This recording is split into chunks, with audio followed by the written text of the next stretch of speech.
Hiya, I'm Jasper, and welcome to your Freddy review for Five Nights at Freddy's.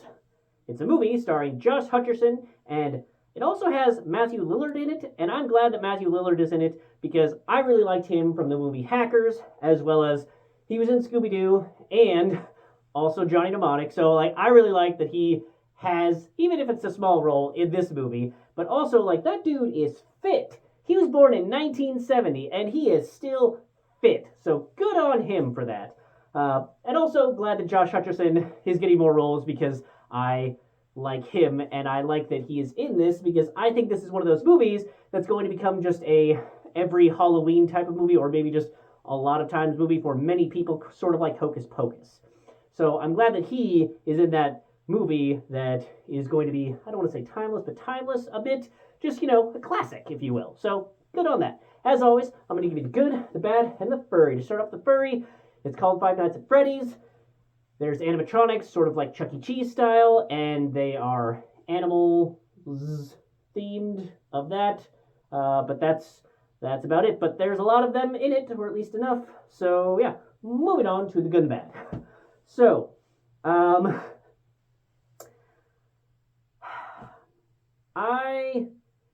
acting was good in this movie, but I didn't give a fuck about the story at all. Sleepy Sleeperson person on the job, I don't give a fuck about him, and it's such BS that he wants to sleep to relive and set, this moment to try and figure it out, which, first of all, that seems like cockamamie bullshit, just, excuse to have our characters sleeping a whole bunch of, oh, you remember everything, sure, but whatever, we could go with that. It's sort of like in Lucy, how it's just if you just go with it, fine. So you go with that, but the thing is that he says that finding out what happened there to his little brother is all he cares about. But he clearly cares about his sister. And as you should, because that other one's clearly dead, or at least not around anymore. They ain't never gonna find that motherfucker. They would have found him by now. You're 20 years older, still not gonna find him. But you clearly care about her. So all the shit that you're doing that's fucking up is hurting her, who you definitely should and do, we all can see it, care more about that. But the fact that he tries, the movie tries to make us believe that he believes that, and that they want us to believe that, and I don't believe it, and it fails there. So, yeah, I didn't buy that there, so there wasn't really any tension there for me, and then, the weird cop type lady is just weird and not believable from, the moment she steps on screen. I'm just what?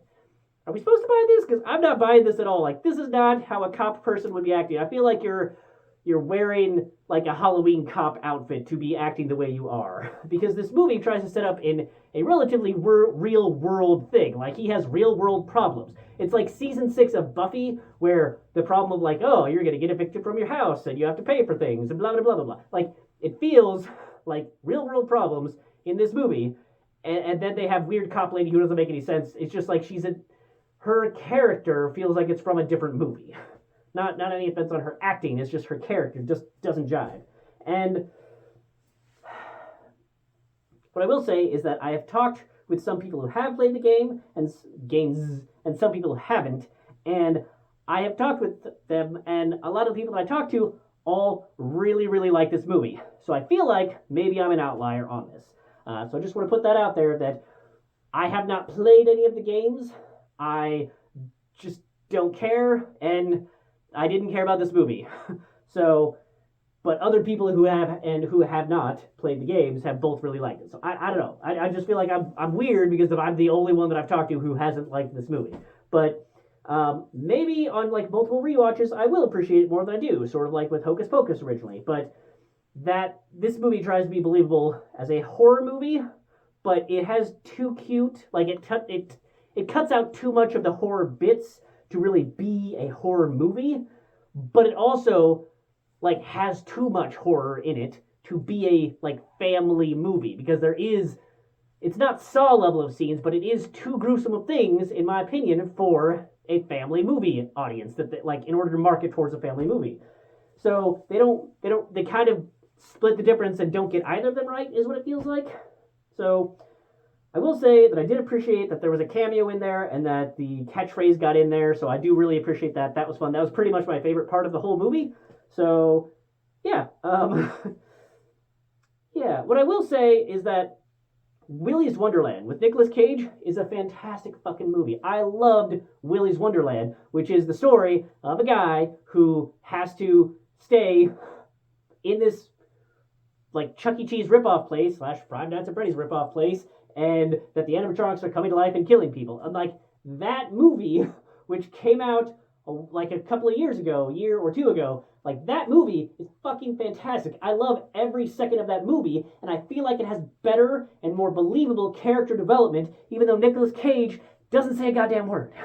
So I really would suggest for you, unless you are a massive fan of the game or want to be able to converse with the people that are massive fans of the games, to just go watch Willy's Wonderland, because it's a much, much better movie in my opinion.